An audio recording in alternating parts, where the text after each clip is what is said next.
Well, you turned up anyway. Thank you so much, listener. Maybe you're a bit disappointed. Maybe you're quietly happy. Maybe you're Scottish. I don't know. But I'm James Richardson and Tom Williams is here. We've got Rory Smith, who's in Berlin. Duncan Alexander, who's somewhere else. We've got loads of other people coming in. We're going to put it all together in a big podcast. That's what I'm calling it. Hey, maybe it'll catch on. Who knows? It'll begin eventually with an intro, right one. And then there'll be the bit where it comes, now we're in the room, which goes a little bit like this. Sunday, the 14th of July. Well, it's totally at the Euros. Final one of this season. We've got Tom Williams here with us in the studio. Hello, James.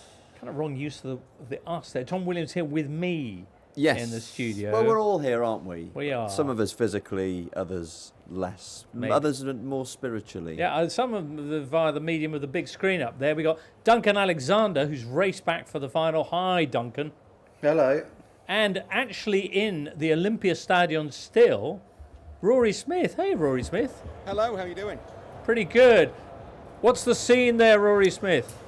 So I can report live that lots of Spanish people are on the pitch. The players, it must have finished. It is over.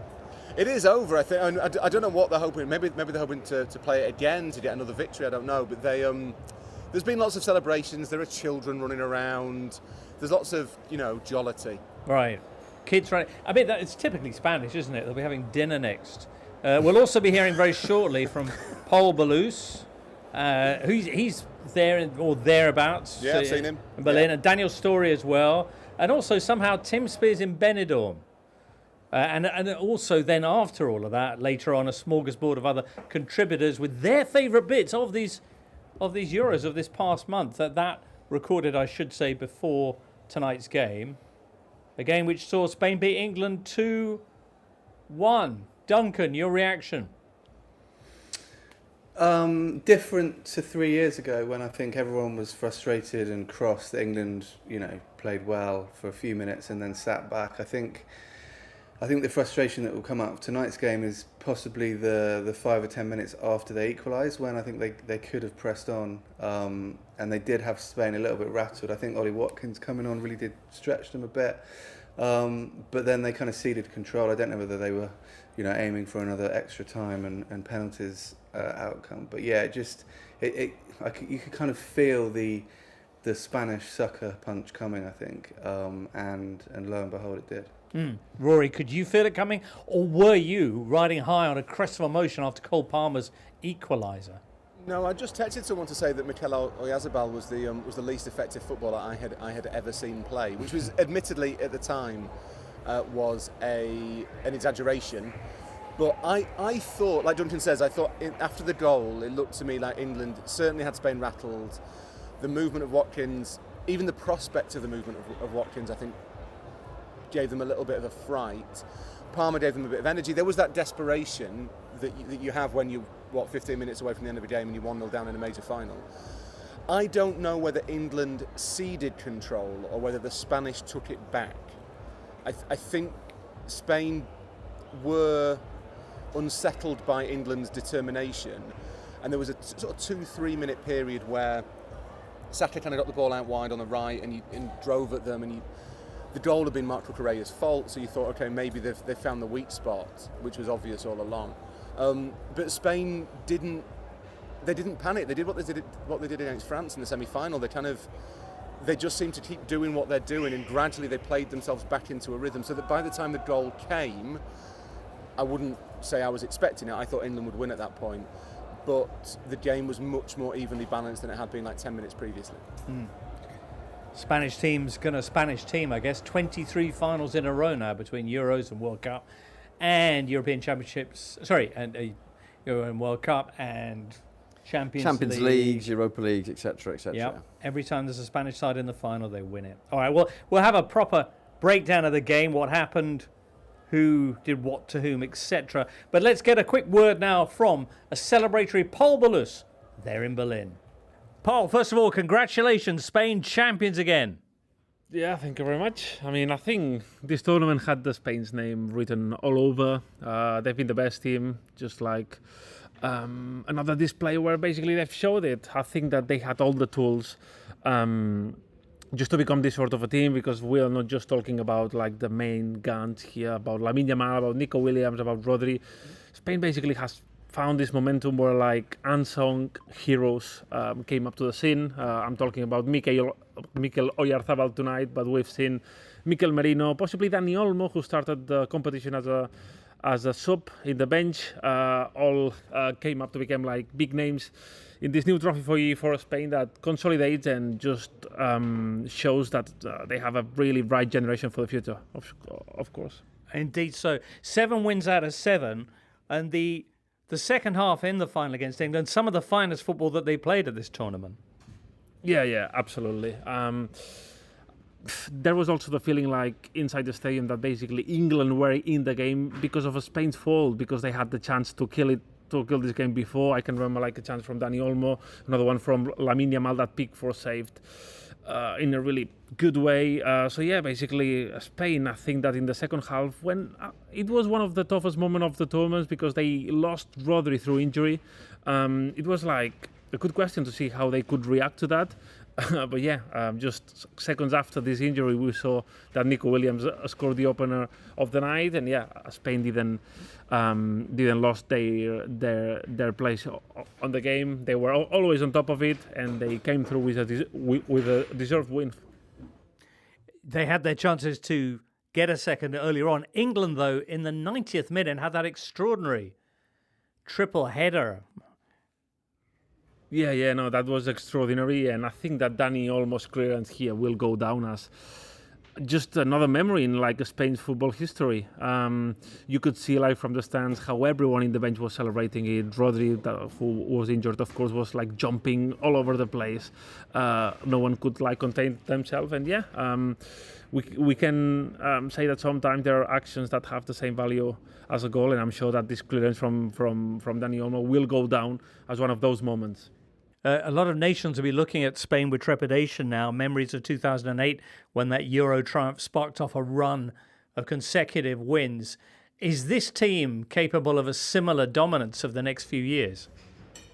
I think it's a bit too much to expect that from this team. It's a bit too much because if we compare like to the golden generation of Spain, like the amount of names that they had, now the current generation is really, really young. I mean, the most impressive thing in my opinion is that a lot of young players have matured in like 7 games and they turned into like world-class players when possibly there was no expectation for them to be up there just now.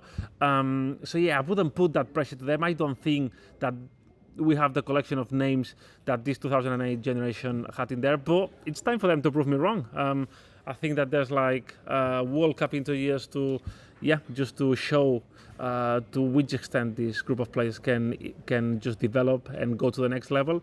But for the age group that they are in and for the fact that they've been playing together for a lot of years in the Spanish youth ranks, I'm sure that they are going to be a team that is going to be in contention for every trophy in the next years. There you go, the Athletics' Paul Baloo. Rodri winning player of the tournament. Lamine Yamal winning young player of the tournament. Spanish dominance. Tom, I liked your tweet at the end of the game. Average tournament, you said. Decent final. Brilliant champions. Yeah, I mean, it was a very exciting tournament for the space of probably about 5 or 6 days, and then once we'd got beyond the opening round of group matches, things got a lot more stodgy. Final was very interesting, very even first half. You felt like England had sort of succeeded in dragging Spain down to their level, and then that early goal in the second half from Nico Williams really brings things to life. I think the one thing that everyone would agree on is that Spain have been the best team at the tournament right from the start. I mean, the only team who really came close to them was Germany, who they eliminated themselves. They've won every game. They've had to really sort of tough it out against England and figure a way to hurt England after a pretty toothless first half. But very deserving champions, and I think they will probably go down as one of the most impressive teams that we've seen win a European Championship. If they took on the 2008 Spain team, who would win, Tom Williams? I suspect I suspect the Euro 2008 team, because this is a slightly more callow collection of players, whereas there you had, Xavi and Iniesta kind of really coming into their prime. But I mean, this is perhaps a more exciting iteration of Spain with Yamal and Nico Williams. Obviously a Spanish team that played with a bit more verticality, that got the ball forward a bit more quickly, that perhaps had a few more sort of strings to their bow in an attacking sense. And it was fitting that it was the key men again, Yamal and Williams and Dani Olmo with his headed clearance in the 90th minute, and then again the substitute Oyarzabal scoring the winner. I think it was the 10th Spanish player to score at this tournament, and that's another sign of the depth of Spain's squad and something that served them really well in Germany. Well, the depths is where England are right now, of course. On that topic, let's now go to Berlin again and Daniel's story. Daniel, it ends in tears for many in the England party. Was this a game that they could have won? I think it's very difficult to say that. I think England played the best team in the tournament, the best team in June, the best team in July, the best team on the night. I think the plan was reasonably logical to try and shut down and thwart Spain first half, and then maybe be more aggressive second half with the substitutes. And obviously that was decimated by the goal 2 minutes into the second half. Look, I think what England did is got pretty ragged second half. They chased the game, they got their equaliser, and then they basically pretty much ended the game with Declan Rice as a one-man midfield and everybody else hoping to create chances, and it just didn't work. And Spain were too savvy, too clever to not pick England off at that point. It was a final, Daniel, that in the dying seconds of the game against Slovakia, I don't think anyone anticipated England getting to. If you were to celebrate the positives from this tournament, what would you say?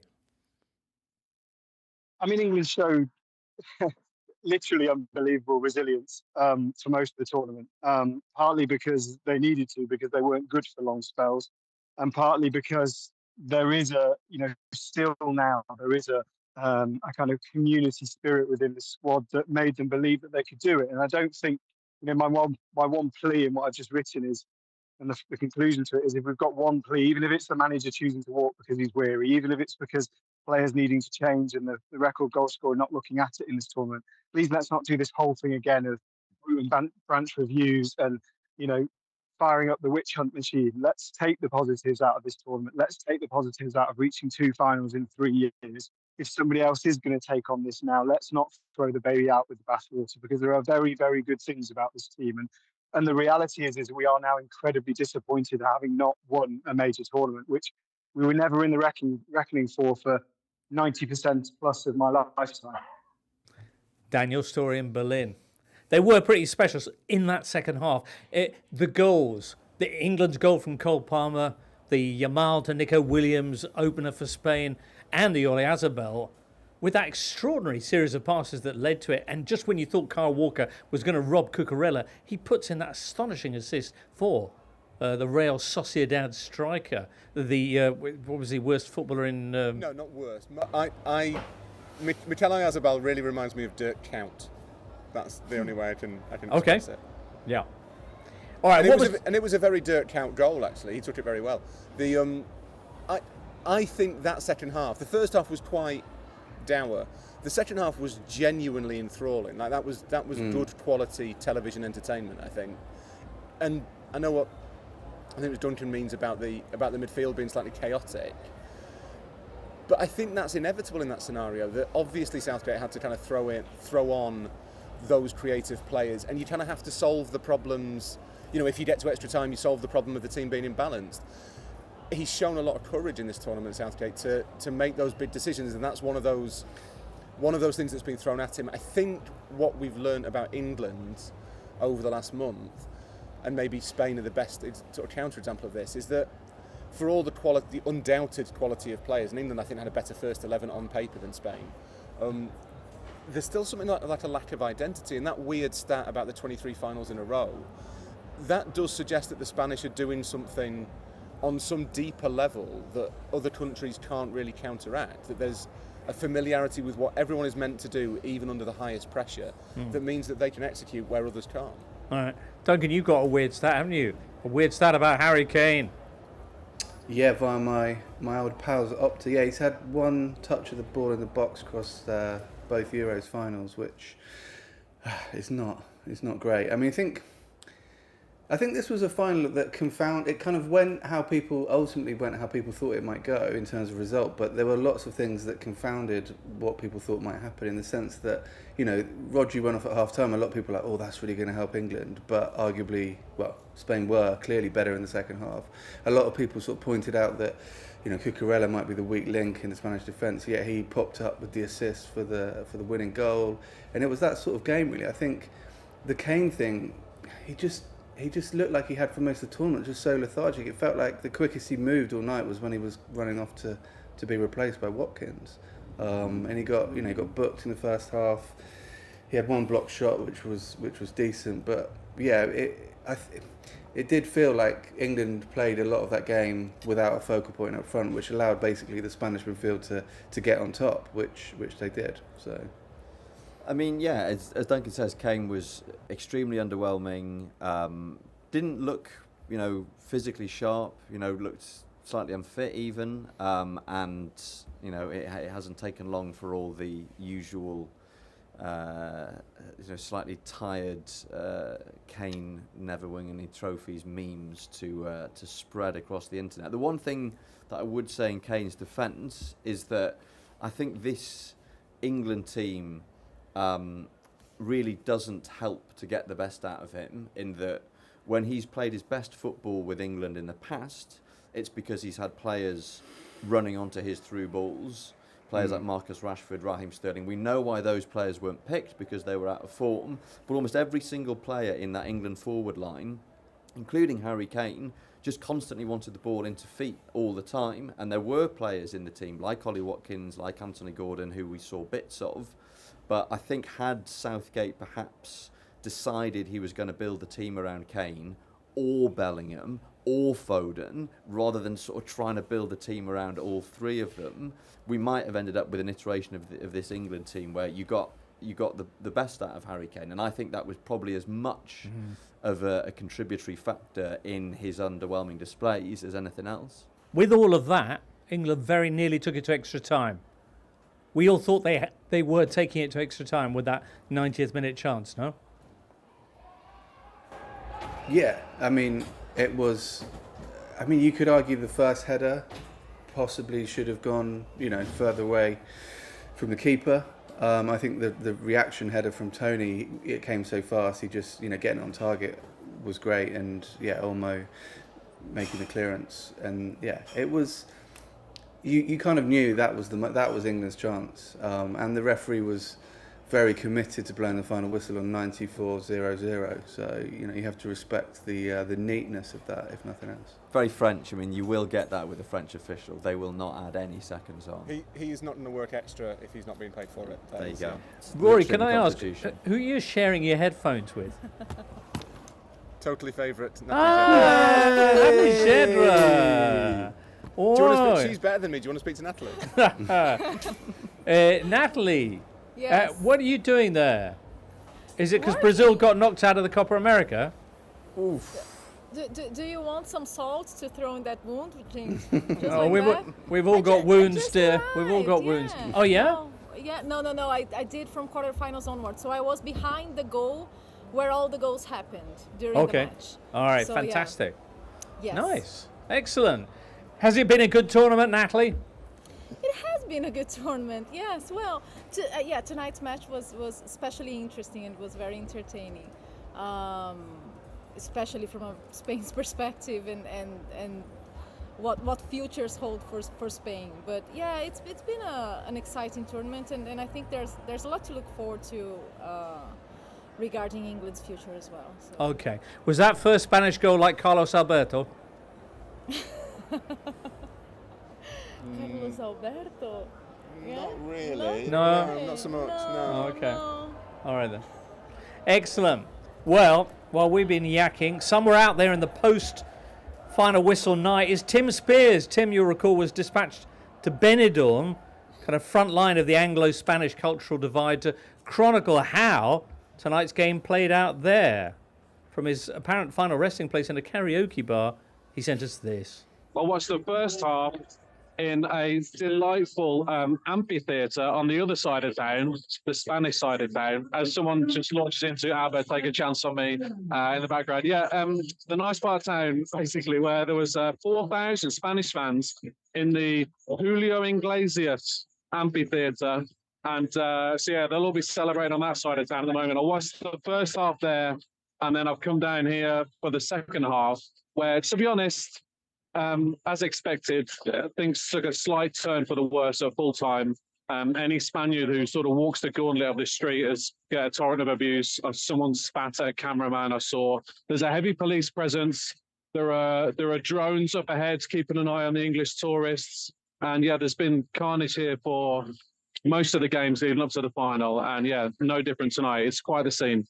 Good Lord, Tim. What was the reaction on that extraordinary England triple chance on the 90th minute?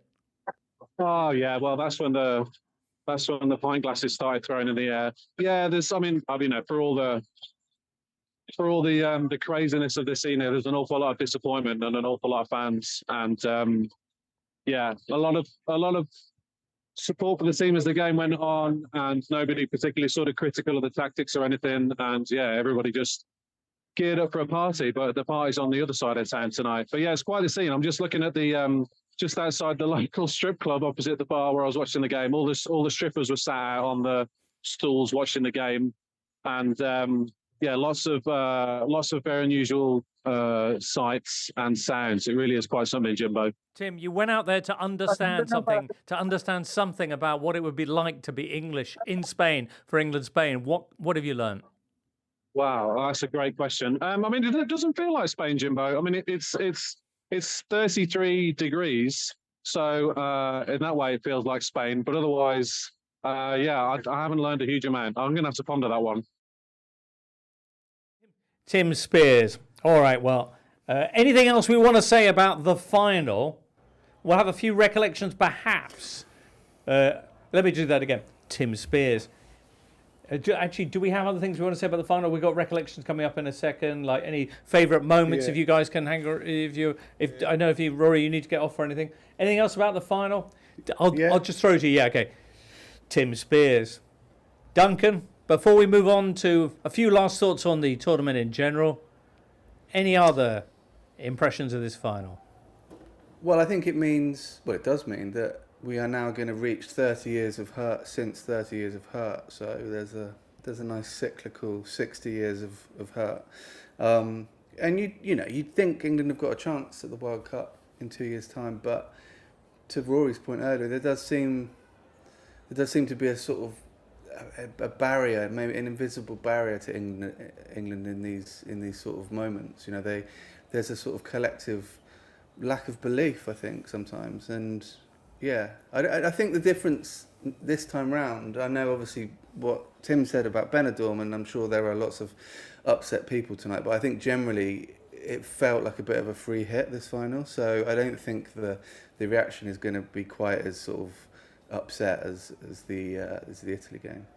I mean, the barrier is at least being pushed further back in tournaments, because England used to not even make finals, and now they do. And you think about where the England national team was when Gareth Southgate took charge after the multiple humiliations of the Roy Hodgson era and the 100% record of the very short-lived Sam Allardyce era. And England are now a team who, for the first time since the 1960s, go into tournaments looking like they might win it and actually come close to winning them. And that is enormous. I mean, being hopeless, kind of inexplicably hopeless, has been sort of the calling card of the English national team for decades, and they're not hopeless anymore. Like, they are now a team who compete for the big tournaments. Obviously they haven't won any yet, but if Southgate does end up, you know, stepping down or being politely ushered aside after this tournament, he can point to clear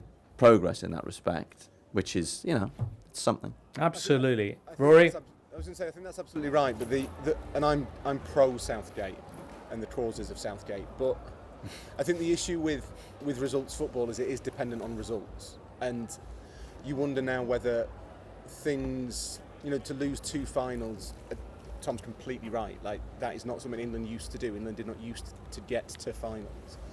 But to lose 2 is maybe slightly, I don't know. It's one thing losing a final if you have a defined style and you trying to stand for something. This England team doesn't really stand for anything, and that's a deliberate choice, and it's a perfectly rational, acceptable choice. But it does make the manager vulnerable to accusations that, well, look, what was that all about? And I think that'll be the discourse around Southgate from now on for as long as he stays. Which, I mean, I've been sat up in the stands for an hour and a half. He might have resigned already, I don't know. But assuming he hasn't, as long as he stays, I think the question has to be, can you kind of give England an actual identity? You take a kind of Lady Bracknell-esque line on that. To lose 1 final may be seen as misfortune. Yeah, the second one is very much careless. But in this case, as Duncan says, kind of the wrong way round. I hear you. And that's the enigma of football for you in a nutshell. Very good. In a second or two, stay with us. We'll have 1 or 2 final thoughts on the phenomenon that was Euro 2024. Bit of a break. I'm just going to say at this point, is it worth keeping the guys around to play all that stuff out, or should we just get their thoughts off the back rather than play it all out? You think so? Okay, cool. That would require us telling you what other people have mentioned as their moments of the tournament. But let's just wing it and hope you don't repeat exactly what's just been said by everybody else. Can you remember what was said, broadly speaking? A lot of people talking about the fans. A lot of people talking about the fans, so try not to pick the fans as your favourite bit of the tournament. Yeah, the Watkins goal and the young players. Adrian liked the young players coming through. Somebody said the Watkins goal, did Yes, they? yeah. Somebody said the Watkins goal. I mean, say them if you like, but final of the Copa America on Sunday night. Argentina-Colombia in Miami. If you're curious to know what happened in that, head on over to the Daily Football Briefing with Ian McIntosh, and they'll tell you. Meanwhile, the Euros, what a story it's been. The curtain comes down here. How long ago that opening day pumping for the Scots in Munich now seems. Anyway, with the rosy glow already settling over the tournament, what was your favourite bit, listener? Here are some of our favourite contributors with some of their favourite bits of Euro 2024. And there's a montage which we're not going to play you right now because it'll take too long and the music issues on YouTube and stuff. But it's late. So we'll pick it up off the back of that. What was the last thing on that? Adrian Clark about the young players. Oh, right, Adrian Clark. Yeah, fresh blood. Yeah. Warms the heart to see the young players who've really picked up the baton in this tournament. Rory, Duncan, what would you pick out from the tournament? What, perhaps, would you pick out maybe even from tonight's game as one of the standout memories? I'd go for the fact that in Germany sometimes the trains leave from different cities to the one they're meant to leave from, which feels like a disadvantage in a transport network. That's my main takeaway. The young players I think have been I think that's how we'll come to remember the tournament. That this is kind of the stage where Lamine Yamal in particular kind of announced himself to the world. His goal against the French was a genuinely jaw-dropping moment. I think that feels significant. And the other one is Georgia. Just, first tournament, lowest ranked team in it, to get through, to beat Portugal was genuinely astonishing. The fervour, the passion, the fact that it illustrated that even if you don't necessarily have the most glittering array of players, you can perform if you have a plan and an identity, and just that level of determination. I thought they added a lot. I hope they come back. Duncan? I enjoyed the electrical storm over Dortmund. Rare players being ushered off the pitch due to lightning. That was very picturesque. And also enjoyed the linesman in the Portugal-France game, who seemed to spend most of the second half on the pitch. I don't know why, but he basically just officiated the match from on the pitch, which probably helps. That was Cristiano Ronaldo's final appearance in the tournament. It's the first tournament that he's failed to score at. As Rory mentioned, it's also Georgia's first ever major tournament. It was the Euros that saw the most ever cards in one game, 18 in the clash between Czech Republic and Turkey. It was also the Euros with the most own goals ever, 10. And assuming Ronaldo doesn't play in any more tournaments, he will have completed tournament football with 61 direct free kicks and 1 goal from them. So there you go. Yeah, I think the Portugal-Slovenia game in the last 16 was Ronaldo's sort of signature performance, in that it was the one where he was just everywhere, taking every free kick, shooting on sight. Had the tears as well. Squandered the penalty, cried, scored in the shootout. It really felt like, we'd kind of reached peak Ronaldo. Although I think squandered the penalty is unfair because it was a brilliant save. Well, I said squandered because you can't say missed because he didn't miss it because someone saved it. It's hard to say. It's hard to. He saw his penalty saved. It's too cumbersome for me, James. I prefer squandered. Right. Let the listeners, fill in the blanks. Yeah, but to your point, sorry. Yeah, so that was one of my highlights. Okay. The Ronaldo show Hating against on Ronaldo, you Slovenia. enjoyed Also, to echo Rory, Georgia, that incredible game against Turkey in the rain in Dortmund. Oh. Then the victory over Portugal. Enjoyed the Romania fans and Romania's performance in general against Ukraine, the 3-0 win in the group phase. Shout out for Roman Yaremchuk's 80th minute winner for Ukraine, where he plucked the ball from the sky and then poked it past the Slovakia goalie. So yeah, like a kind of a weird tournament, started full of promise, fizzled out a little bit, and yeah, just to bring things full circle, I will repeat the exact same point that I made at the start of the show. But yeah, the one thing that has kind of brought it all together has been Spain, because every time you watch them, they were brilliant, and they've ended up winning the thing, which is logical. Indeed, a satisfying conclusion. I mean, we should give a shout out to Group E, where the very rare scenario of 4 teams ending on 4 points, and Ukraine obviously going out with more points than some teams went through with. I mean, it felt like this was possibly a tournament too far for the 24-team tournament, structure, but it does stir up some fun match day 3 scenarios. So, yeah, and if you like it, then you have got a lovely time coming in the World Cup, because it's the same system, but the groups go down to Group L. It just sounds wrong, but Group L, the 3rd place team in Group L at the World Cup might get through. Check it out. Amazing. I mean, tournaments are getting so big these days that we may one day find ourselves pining for the 24-team Euros, when every single UEFA team qualifies for the European Championship finals. I thought you were going to say they might get so big that we would find ourselves in a kind of Orwellian state of constant tournament. That's also a distinct possibility. All right, then. I look forward to those days, because I have really enjoyed this tournament, even though there were some dull bits. There was 3 hours and 15 minutes without a goal at one point.